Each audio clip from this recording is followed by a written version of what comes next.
Hello everybody, कैसे हैं आप सभी दोस्तों। आपको पता है एग्जाम जानकारी चैनल आपको लगातार खबरें देता है जो आपके काम की होती हैं। आज जो मैं आपको खबर दे रहा हूं 9वीं और 11वीं के प्रश्न पत्रों के बारे में, क्योंकि 9th और 11th की बात बहुत कम लोग करते हैं। पिछले साल भी जब 9th और 11th के एग्जाम कैंसिलेशन की बात थी, ऑनलाइन करवाने की बात थी, तो आपको पता है किसने आपका साथ दिया था और किसने नहीं दिया था और किसने सबसे पहले शुरुआत की थी।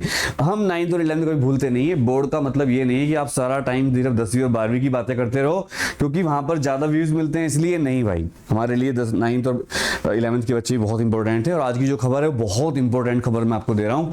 अभी अभी थोड़ी देर पहले हिंदुस्तान अखबार के हवाले से और सीबीएसई की तरफ से मैं आपको बता रहा हूं 9th और 11th के एग्जाम सीबीएसई ही देगी आपको, यानी कि अब स्कूल के हाथ में नहीं रह गया है आपके एग्जाम तैयार करना। और अगर मैं थोड़ा आपको जूम करके दिखाऊंगी, देखिए केंद्रीय माध्यमिक शिक्षा बोर्ड द्वारा 9वीं और 11वीं की परीक्षा एक ही प्रश्न पत्र से पूरे देश में ली जाएगी।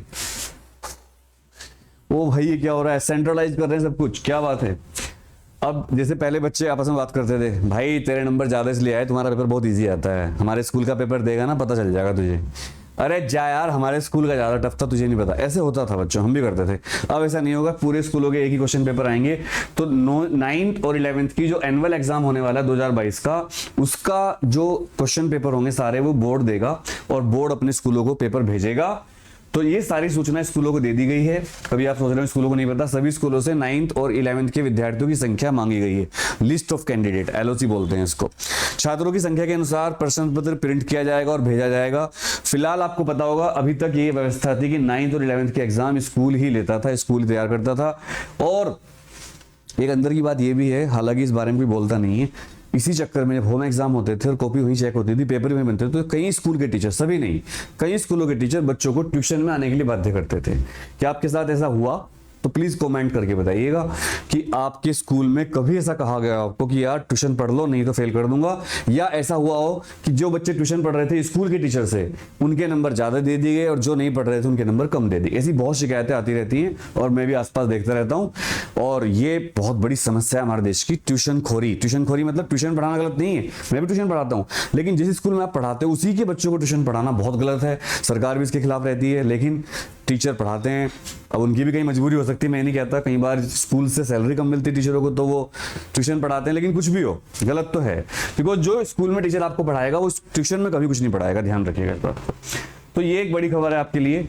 परीक्षा की तिथि के लिए भी बोर्ड द्वारा जारी की जाएगी, मतलब जो परीक्षा की तिथि है वो भी बोर्ड बताएगा, स्कूल के हाथ में नहीं रहेगा, यानी कि सब कुछ सेंट्रलाइज्ड हो गया है। 9th और 11th के लिए बड़ी खबर है। इस वीडियो को सारे दोस्तों को शेयर कर देना, अगर वो 9th और 11th के हैं अपने स्कूल के ग्रुप में शेयर कर देना, अपने सारे टीचरों को भेज देना और अपने सारे दोस्तों को बता देना, पेरेंट्स को बता देना। यानी कि जो डेट होगी स्कूल की वो बोर्ड ही बताएगा, ना कि स्कूल डिसाइड करेगा, बिकॉज बहुत गड़बड़ हो रही थी इस बार। कोरोना को देखते हुए इस बार परीक्षा पैटर्न में बदलाव किया गया है। यह बदलाव 9वीं से 12वीं तक के लिए होगा, मतलब first term second term. First term paper school ही बनाएगा जहां तक मुझे लगता है, और सेकंड टर्म पेपर यानी कि एनुअल पेपर आपका बनाएगा बोर्ड, और पूरे देश में एक ही पेपर होगा, 4 सेट बनेंगे उसके। जहां तक है संयम भारद्वाज जी के हवाले से खबर हम आपको दे रहे हैं, क्योंकि आपको पता है दोस्तों अनुराग त्यागी क्लासेस या फिर एग्जाम जानकारी में आपको हमेशा ऑथेंटिक न्यूज दी जाती है और आपको कभी भी गलत न्यूज नहीं दी जाती। तो इस चैनल को सपोर्ट करिए। दूसरी बात, आपको ये व्यवस्था कैसी लगी? जब पूरे देश में एक ही क्वेश्चन पेपर आएंगे, डेट फिक्स होगी, तो आपको ये व्यवस्था सही लग रही है? यानी कि 9th और 11th में आपको बोर्ड जैसी फीलिंग आएगी, बस अंतर ये होगा आपका पेपर स्कूल में ही होगा, कॉपी वहीं चेक होंगी, बोर्ड की कॉपी बाहर चेक होती है, लेकिन सेंट्रलाइज हो गया है। इसका फायदा आपको मिलेगा मेरे हिसाब से, अगर मुझसे आप पूछोगे तो बहुत फायदा मिलेगा। आपका क्या मानना है इस बारे में प्लीज कमेंट करके बताइएगा और चैनल को अपना प्यार देना मत भूलिएगा। चैनल नहीं आपका परिवार है। थैंक यू दोस्तों।